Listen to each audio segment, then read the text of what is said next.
today we've been working with Starship, one of our partners, to basically pull together their collaboration of international partners from across Europe who they've done a huge deal with around modern methods of construction. I think what it demonstrated today was how that partnership working can really strengthen economic growth, get business moving, and obviously, as far as Liverpool City region is concerned, act as a bit of an exemplar, a blueprint for how those companies can work together, and not just work in Liverpool, but elsewhere in the UK as well. The reason we put this event together today is we want to really raise awareness about industrialised construction, not just in the city region, but what the plans are right across the UK. We've got this massive challenge, this housing challenge and a housing shortage. The government have given us an unbelievable target, 1.5 million homes to build, and we're not going to get anywhere near that unless we embrace modern methods of construction, new innovative ways, and this is what industrialised construction gives us. Well, we can only innovate with partnerships, and some of the people that we've showcased today have been unbelievable. This is a 12-month journey with these three partners where we've been developing new products, bringing new product innovation into the UK, and that's how we're going to be able to bring these brand new products to market. Better homes, more affordable homes, better air tightness, better energy efficiency, and we've got all the great minds around the table, and that's what's allowed us to get to where we are today. I'm here really today to talk about the partnership working that Homes England is really delighted to be engaged in. The new housing bank, which will be operational from the 1st of April, the social housing fund, which was launched last week and is a fantastic opportunity for RPs and developers, and also the regional offices, which will be open from the 1st of April and which will allow us to work much more closely with mayors and local leaders, so aligning sort of decision making with national policy and local ambition. What I would ask them to do is to bring us into the conversation as early as possible. We are working really closely with partners, but we do have property and regen skills and housing skills, and we can often help mature an early proposition so that it is in the best shape it can be to be investable by any one of our key stakeholders. Bring us in early, we're more than happy to have those conversations. I'm from the company, the Vandersanden Group. Now, Vandersanden is a family-owned business. It's one of the biggest European brick manufacturers. We produce over 600 million bricks. In short, we have three divisions. We have the classic bricks, and then all the colors and formats. We have the pavers, but we also have industrial clients, off-site construction as we call it. What we specifically do is we deliver to the housing factory, the factories of the future. Let's say the car factories of the building industry. And we also we guide startups like Starship in their journey to off-site construction with our processes and products. I think for the UK it's a starting point, a shift towards off-site construction. If you see that the challenges that the UK faces are the same challenges that we have in Europe and we have in Holland. Affordable housing, shortage of houses, shortage of labor, construction, better quality of housing. It's the same challenges. So I think that off-site construction is one of the solutions for that specific challenge that we all have. Is that we want to work with partners and partnerships to develop and evolve our solutions and our offers as the industry evolves. So we have more robotics, more digitalisation of everything. If we don't work with partners, then we'll be left behind, and if we don't work with partners, the partners won't have the support of major product manufacturers. I genuinely do not believe that the 1.5 million houses, forget how long it's going to be built over, there's no way that we can deliver that in the way that we've been delivering houses in the UK for the last forever. The speed, the efficiency, the quality and the performance as well. And when you get into the zero build homes, you don't see too many traditionally built homes of that level of standard of performance. Just fits beautifully in terms of what we do as a college. We're very big in construction, new methods of construction, and that's what Starship is all about, and it's about connecting skills with business, with growth. So my message today is, how can we ensure that all our students have got the relevant skills and are engaged in modern methods and are ready to go back out into industry and fill this gap? You know, we've got a gap coming at the moment. We can't have carbon neutral, can't have green technologies without also investing in new skills and new techniques, and also AI.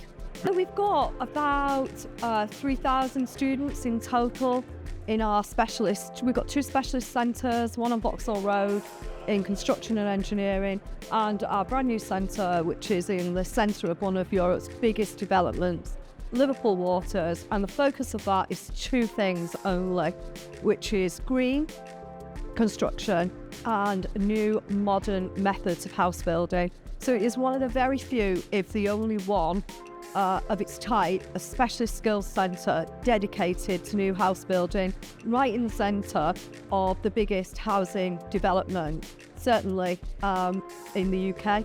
Developments that are going on across the whole of the UK and here in Liverpool cannot happen without skills. And it's really important that we're in the conversation from the beginning. So I'm raising the profile of saying skills is very, very important. We can't do any of this without it. We want new talent. We want to upskill the talent. We're here ready to do that. And we want to make sure it's relevant and meets people's needs so that we don't have this lag between development and skills. And that is the purpose, be there right at the beginning. So I am speaking on some of the events with the City Council, and I'm also wanting to meet employers to make sure they know what's available and that it's their centre. We've been working closely with the Starship team basically and creating healthy indoor environments. It's a new product we've taken to the market, and they're the first company across Europe that have actually put it in place. So we've been delighted to partner with them. A lot of opportunity and a lot of experience down the line. But they've got a fantastic product, and we're really keen to help them grow that concept even more. Basically, we are big advocates for utilising the roof space. We call it room in the roof, or 2.5-storey design. And that's crucial basically because that space is dead and wasted otherwise in the vast majority of the homes we build in the UK market. Now, what that flexibility gives and that space creates gives the occupants of the house far more opportunity to utilise that space as they need it, whether that is an extra bedroom, whether it's a home office, or whether actually, because I said we're an ageing generation, actually sometimes even a carer, you know. So that adaptability, we call it lifetime homes. It's the ability for that house to contract and expand to suit the needs of the occupant. We obviously are really keen to drive policy and engage obviously in policy to actually to kind of get design elements that room in the roof becomes a bit of a standard policy process. That happened a number of years ago with our planning policy guidance note 3 in the early 2000s. Unfortunately, it diminished a few years later. We're keen for that to come back in. House builders didn't like it at the time, but actually what it did was actually forced house builders to think differently about the design. And at the end of the day, we've got a lot of wasted space in that loft. So for a very low cost, you're actually almost adding about 30% additional floor space to the house for a very minimal cost. So it becomes a very cheap and economic area to utilise, and as I say, the flexibility is there. Piers is a new thing, but the technology behind it is in some cases brand new, in some cases have been existing for some years. Either way, we can see it in progress in many other countries. So very strong in Sweden, very strong in Japan, strong in the Netherlands, growing strongly in Germany. And we can see other countries like Canada looking to adopt this technology. So we see this as a great opportunity for growth to adopt it more quickly here. Well, the first thing, of course, is the availability of homes. So a homeowner needs a home to live in, and with the current crisis around housing, that's proving very difficult for many families. So accelerating housing delivery is the first and most important thing to note. But once you're in the house, of course, then there are other challenges to face. So providing a home that has low or no energy bills would be attractive to everybody, and this technology allows direct access to that. But also a healthy environment that is properly ventilated to avoid the issues around moisture in your home and mold is also super important. And then a home that is also light and bright and pleasant to live in with the right living spaces for all of the family. Again, very important. Future Homes LCR is an alliance between three main parts, so we would say it's triple helix. So there's public sector, when we think about all the requirements there for housing, for planning, for regeneration, for growth, of course, and private sector, which is all the know-how and the companies here to support that process. And then academia is the third part. So for research and development on new technologies, but also for the skills training that's required to support industrialised construction. If you listen to the story behind the Starship partnership today with Vandersanden, Saint-Gobain and VELUX, then, you know, they've done that themselves. It's not been the public sector intervening and saying, okay, we can give you a grant, we can get something moving a bit quicker. Often the private sector can go out and win that investment. Of course, what that partnership now needs is the public sector to enable them to deliver the product that they want to get off the stock. So it's crucially important that they work together.